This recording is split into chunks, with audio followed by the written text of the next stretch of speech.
Hi Neos! Welcome back to my channel. This isn't your typical I quit drinking story. It's packed with laugh, cringe moments, and real talk. So grab some popcorn, maybe some sparkling water, and let's get into this. So before I talk about my sober journey, let's rewind a little bit. Let's start from the beginning. Imagine a shy teenager who thinks alcohol is a magic potion. Bam! Suddenly, I'm the life of the party. Or so I thought. Yeah.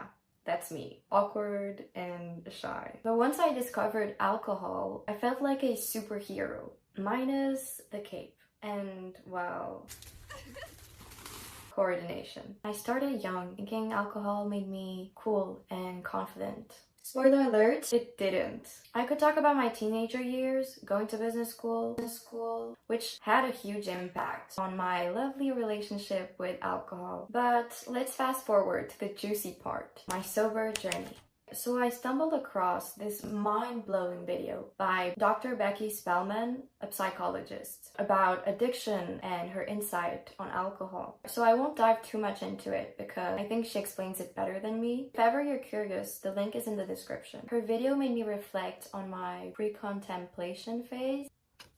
Reading my old diaries, I realized I was in denial as far back as 2020, 3 years before I actually quit. Why so long? Well, I realized I was trying to fix everything except my drinking problem. If you asked my guides to share some thoughts about me, I mean, when the work needs to be done, she does it, but she's still lazy.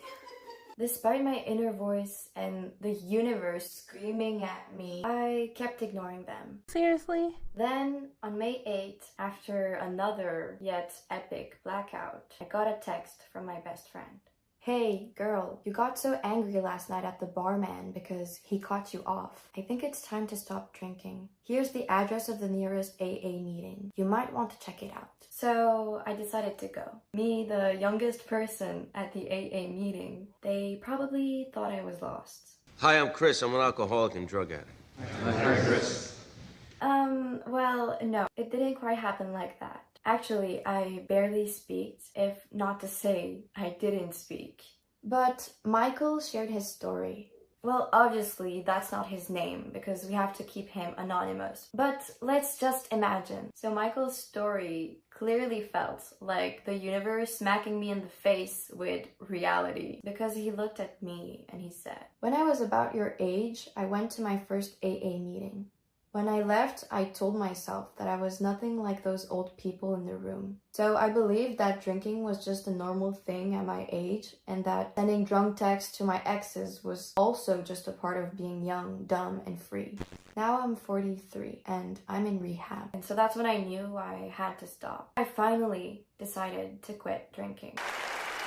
But the hardest part, being a 21-year-old sober person in a crazy party world, I can guarantee you that the social pressure I had to face was insane. No thanks, I'm actually on a new diet. It's called not ruining my life on alcohol. Seeing how so many people insist in making me drink, because it seems like people can't handle the idea of someone not drinking, it made me curious to why society normalizes alcohol, making this addiction go unnoticed. Have you ever seen those drink responsibly ads? Drink responsibly, which basically means don't do anything stupid, but hey, we know you will anyway.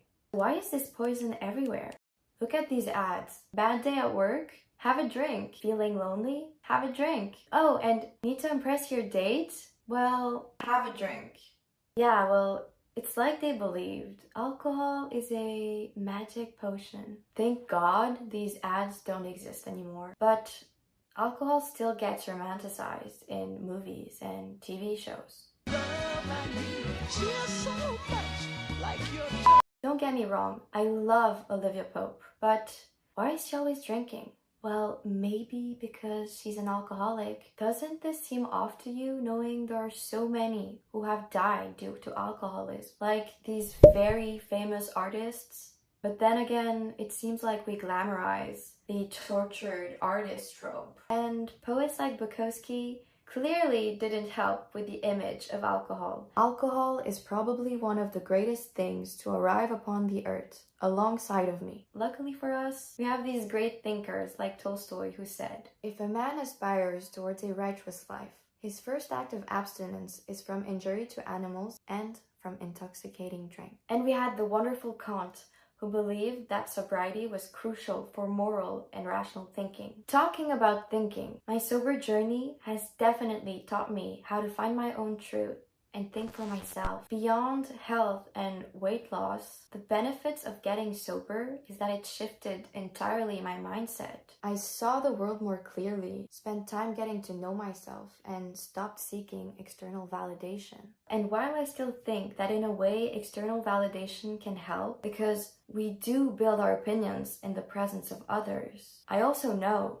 that these opinions that I've spent my whole 22 years of existence building, they are the result of me listening to others' points of views and insights, but the real foundations of my opinions were built spending time alone, far from the noise, which clearly allowed me to discover what I believe is true, not rushing to conform to beliefs that are not mine. And that's also the reason why I trust so deeply in my own internal compass, also referred to as AIC, Authentic Internal Compass, which is defined by APA Psych as the perception and feeling of knowing what is really important to one. So I guess this is why when people ask me why I stopped drinking, I usually end up asking them, why do you drink? If ever you're thinking of quitting alcohol, you can go check the resources in the description. Trust me, you don't need alcohol to have fun or fit in. And if ever you're still not convinced, did you know that all these successful people have quit alcohol? Well, there might be a little link here, don't you think? But hey, it's your choice. As they say, you can either take the blue pill or the red pill.